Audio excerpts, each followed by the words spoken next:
Това е Макрокомикс. Истории от Дъгбърг. Брой 24. Отдаля на инвестициите. Трета част.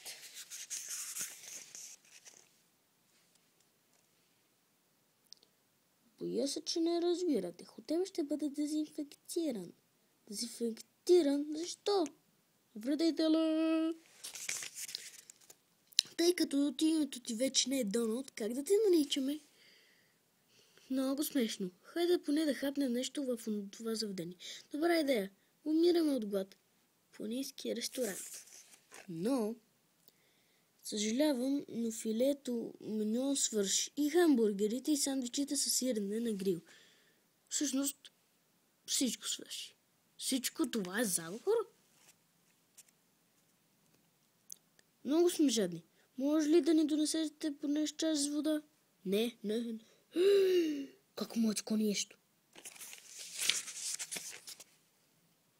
Все още сме гладни, чичо Доналд. Погрижи се за него, шерифе. Тук няма място за теб, чужденецо.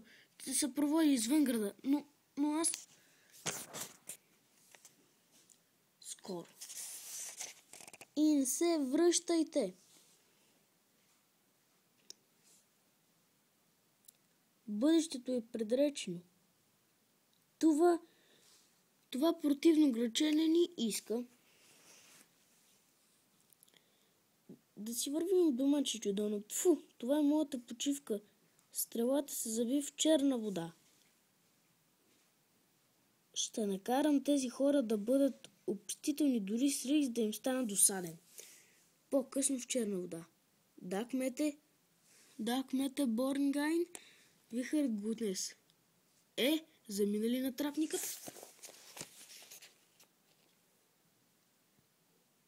Няма да видиш отново онзи вредител. Смели граждани, помислете и се включете в нашия протест. Градът ви е несправедлив към чужденците. Отворете сърцата и вратите си. Спрете дискриминацията сега. Посрещете външните хора. What the hell? Кмете, бях сигурен, че неспособен глупак. Досадният паток е по-привлечив от дъвка, залепнал за подметка на обувка. Знаеш ли какво да направиш?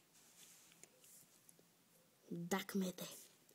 Колко по-дълго той се разхожда тук, в толкова по-голям риск от предсказанието да се сбъдне. Чули? И така. Настоявам да знам защо съм арестуван. Това беше трета част. Гледайте четвърта.